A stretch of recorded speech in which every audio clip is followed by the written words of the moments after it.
बन्या उजाड़ी जीवन घर भितर पानी बाहर मध्य पानी एवं एइथिपाई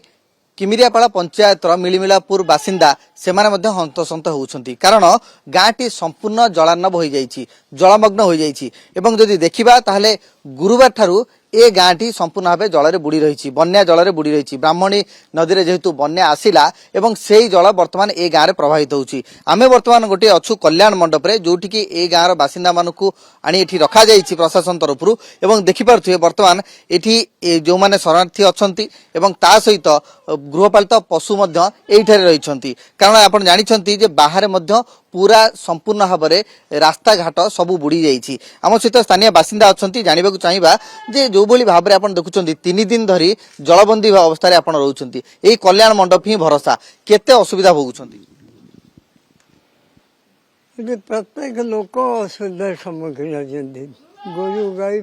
छेरी मध्य असुविधा कुकुड़ा 3-4 हजार खंडे अच्छा खाद्य भी नहीं मुख्यतः प्रशासन तरफ से टेम्पोरारी गोटे बीम फिम इलेक्ट्रिक पोल फोल पकईदे लोक से नारे जावासा करते आर प्लानिंग जो होती सी पोल गोटे आड़े मुह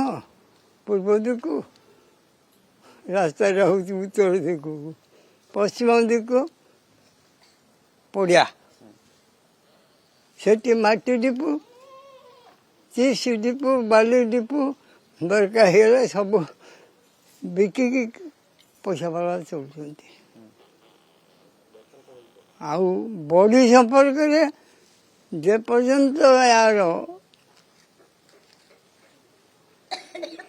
जलसेचन व्यवस्था न होइछि से पर्यंत किछि खाइबा पाइबे नहीं एटा हूँ बड़ कथा ताकू देखिकी चाषी ये टुंगी खंड खंड कर अधे सरकारी जगह पाल पनिया कर पला कर जगुंट तो बर्तमान गाँटी पूरा जनार्णव हो जाइछि तो आमे जिबा आउ जने माखु जे जो भली भाबे आमे देखुछु ए कल्याण मंडप रे आपण आश्रय निछंती केबेटु आश्रय नेलेनी एवं कोन सब साहाय्य सहयोग मिलुछि प्रशासन तरफ 4 दिन हेलानी 4 दिन हम जलमग्न रहछु खाद्य भी आनिक देइचंती से माने 2 थर 3 थर भी काली देइचंती आसी से भाई माने सब देइथिला हम सरपंच भी आसीथिले समस्त आसीथिले आ एमिते तो ये साप फाप भय भीतर लागुची पिला छुआ दे केडी पशु पक्षी केमिति कोन रहिबे सब सब एई टिके हला भी गोटे साप गोखर सब बाहर थिला मारिचंती से माने आ साप आ एमिते सब माने असुविधा रहिला केमिति कोन करे सेठी तो से आसीबोनी देखुना से गडांडे डारकी ए सब असुविधा छोट पिला मध्य अछंती घरे वयस्क लोक मध्य अछंती केमिति असुविधा होची मेडिकल साहाय्य सहयोग मिलुची मेडिकल भी हम भणजा पड़ी जाइथिले पुनी तांको नेके गले से नेक भी जाइथिला म नानी से पड़ी पड़ा ऊपर पड़ी गेले पूरा एगुडा पूरा तांकर पूरा छोरी छोरी हेथिले तांको भी नेके जाइथिले से भाई नेके कले ओडा टीम आस्थिले से माने नेके कले जे प्रति वर्ष जेतले बन्या आसे आपण माने प्रभावित होंती केते वर्ष लानी प्रभावित होचंती एहिमिति तो मु तो हां 10-15 वर्ष हो बेसी भी हो आउरी 19-20 वर्ष 19 वर्ष ले तो बाघर ले मु देखु जेमिति होजी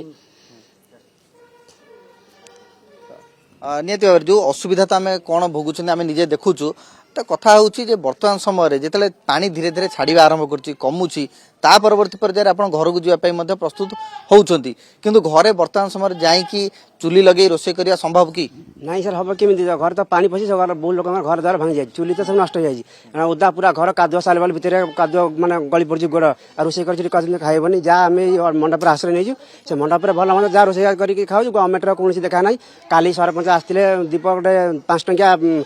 बिस्कुट 250 टंका चूड़ा जहाँ परिवार रही 5-7 जन जमी से गोटे पक 2टा चूड़ा दीप गोटे बिस्कुट 250 चूड़ा चल पारे कि कौन असुविधा नुहे काली सेमती 4टा बेले आणिक रंधा खाते देगले सर आज सकाल देखा देखा ना आम जहाँ कस्टमर भल मत कर चूड़ा फूड़ा जहाँ अच्छी कि आनिकी पानी पशिकी पेटे पेटे पानी पशिकी जाकि आणुचु दुकान किणी आनिकी भल खाऊ रही कौन कर जेहेतु असुविधा जावाई चारिया पा जेहेतु असुविधा पेट पेट बचा पड़े तो फेर पानी फारी भरंत कर जाकि आनी चलुच कौन कर ନିହାତି ଭାବରେ ଯେଭଳି ଶୁଣୁଥିଲେ ଆପଣ ପ୍ରତିକ୍ରିୟା ଯେ ବର୍ତ୍ତମାନ ପାଣି ଯଦିଓ ଧୀରେ ଧୀରେ ଛାଡୁଛି, ପାଣି ଯଦିଓ ଧୀରେ ଧୀରେ କମୁଛି, କିନ୍ତୁ ଦୁଃଖ ଏପର୍ଯ୍ୟନ୍ତ କମିନି। କାରଣ ନା ସେମାନେ ଘରକୁ ଯାଇପାରୁଛନ୍ତି ଏବଂ ଘରେ ଗଲେ ସେଠି ମଧ୍ୟ ଚୁଲି ମୁଣ୍ଡ ସମ୍ପୂର୍ଣ୍ଣ ବୁଡି ରହିଛି। ଘର ଭିତରେ ମଧ୍ୟ ପାଣି ବର୍ତ୍ତମାନ ଢେଉ ଖେଳୁଛି। ତ ବର୍ତ୍ତମାନ ପରିସ୍ଥିତିରେ ପ୍ରଶାସନ ସାହାଯ୍ୟକୁ ସେମାନେ ଅପେକ୍ଷା କରି ରହିଛନ୍ତି, କିନ୍ତୁ ତାରି ଭିତରେ କୋଉଠି ନା କୋଉଠି ଯାହା ଯେତିକି ସୁବିଧାର ଆବଶ୍ୟକତା ରହିଛି ସେତିକି ସୁବିଧା ସେମାନଙ୍କୁ ମିଳିପାରୁନାହିଁ ବୋଲି ସେମାନଙ୍କର ଅଭିଯୋଗ। କିମିରିଆପାଳ ପଞ୍ଚାୟତରୁ କ୍ୟାମେରାମ୍ୟାନ୍ ଓମକାର ମହାନ୍ତିଙ୍କ ସହ ଜଗଦୀଶ ଦାସ, OTV।